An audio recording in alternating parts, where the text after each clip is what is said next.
তপস্যাকালের প্রথম সপ্তাহ সোমবার। প্রথম পাঠ লেবীয় পুস্তক 19 অধ্যায়, পদ সংখ্যা 1 থেকে 2 এবং 11 থেকে 18। তোমার প্রতিবেশীর প্রতি তুমি কোনো অন্যায় করবেই না। ভগবান মোশেকে এই কথা বললেন। তুমি এবার ইসরায়েলীয় জনমণ্ডলীর সকলকে এই কথা বলো, তোমরা পবিত্র হও, কেননা এই আমি তোমাদের আপন ঈশ্বর ভগবান, যিনি আমি নিজেই যে পবিত্র।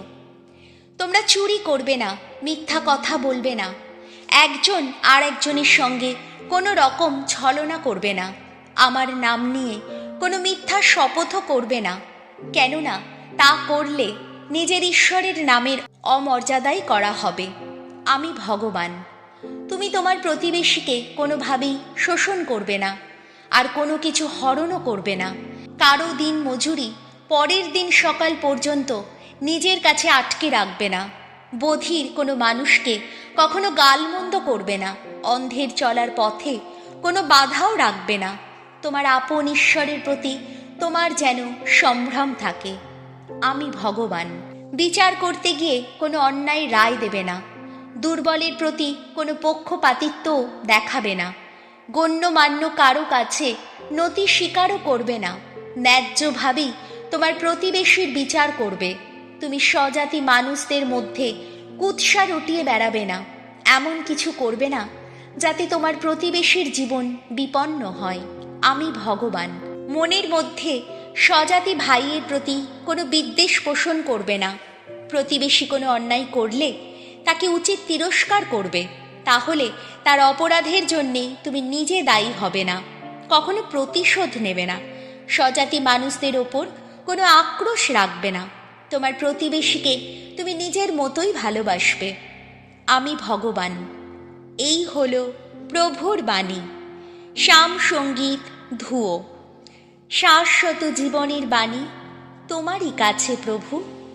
প্রভুর বিধান ত্রুটিহীন, সঞ্জীবিত করে প্রাণ। প্রভুর সাক্ষ্য সত্যময়, সরলে করে প্রবুদ্ধ। প্রভুর আদেশ ন্যায় সঙ্গত, হৃদয়ে আনন্দদায়ী।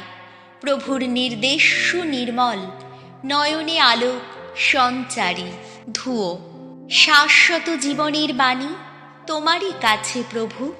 ভগবদ্ ভীতি পুণ্যময়, নিত্যস্থায়ী।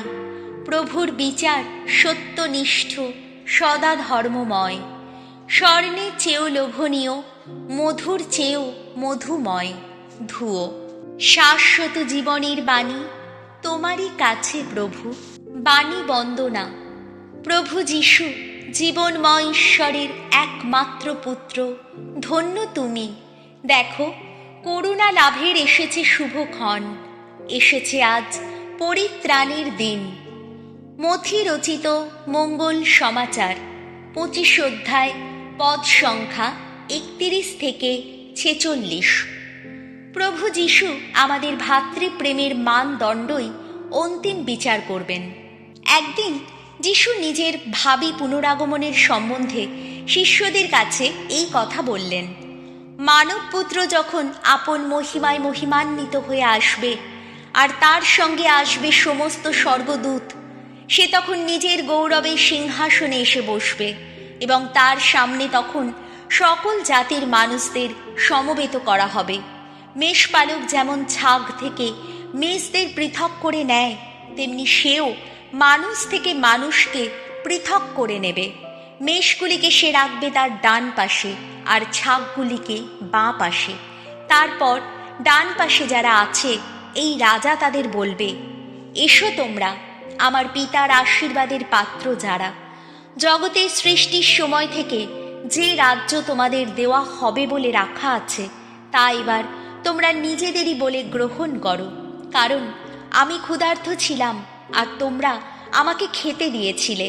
আমি তৃষ্ণার্ত ছিলাম, আর তোমরা আমাকে জল দিয়েছিলে। বিদেশী ছিলাম, দিয়েছিলে আশ্রয়। ছিলাম বস্ত্রহীন, তোমরা আমাকে পোশাক পরিয়েছিলে। আমি পীড়িত ছিলাম, তোমরা আমাকে যত্ন নিয়েছিলে। ছিলাম কারারুদ্ধ, আর তোমরা আমাকে দেখতে এসেছিলে। তখন ধার্মিকেরা উত্তরে তাকে বলবে, প্রভু, কখন আমরা আপনাকে ক্ষুধার্ত দেখে খেতে দিয়েছিলাম কিংবা তৃষ্ণার্ত দেখে জল দিয়েছিলাম? কখন আপনাকে বিদেশী দেখে দিয়েছিলাম আশ্রয় কিংবা বস্ত্রহীন দেখে পরিয়েছিলাম পোশাক? কখনই বা আপনাকে পীড়িত বা কারারুদ্ধ দেখে আপনাকে দেখতে গিয়েছিলাম? রাজা তখন তাদের এই উত্তর দেবে, আমি তোমাদের সত্যি বলছি, আমার এই তুচ্ছতম ভাইদের একজনেরও জন্যে তোমরা যা কিছু করেছ তা আমারই জন্যে করেছ। তারপর যারা তার বাঁ পাশে আছে সে তাদের বলবে, আমার সামনে থেকে দূর হও তোমরা, অভিশাপের পাত্র যারা। শয়তান ও তার দলের যত অপদূতের জন্যে যে শাশ্বত আগুন প্রস্তুত করে রাখা হয়েছে, তোমরা সেই আগুনেই যাও। কারণ আমি ক্ষুধার্ত ছিলাম আর তোমরা আমাকে খেতে দাওনি, আমি তৃষ্ণার্ত ছিলাম, আমাকে জল দাওনি, বিদেশী ছিলাম, তোমরা আশ্রয় দাওনি, ছিলাম বস্ত্রহীন, তোমরা আমাকে পোশাক পরাওনি, পীড়িত ও কারারুদ্ধ ছিলাম আর তোমরা আমার যত্ন নাওনি।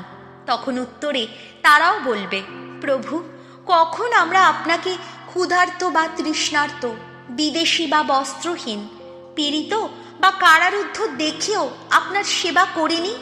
তখন সে তাদের এই উত্তর দেবে, আমি তোমাদের সত্যিই বলছি, এই তুচ্ছতম মানুষদের একজনেরও জন্যে তোমরা যা কিছু করনি তা আমারই জন্যে করনি। তখন এরা যাবে শাশ্বত দণ্ড লোকে, আর ধার্মিকেরা যাবে শাশ্বত জীবন লোকে। এই হলো প্রভু যিশুর মঙ্গল সমাচার।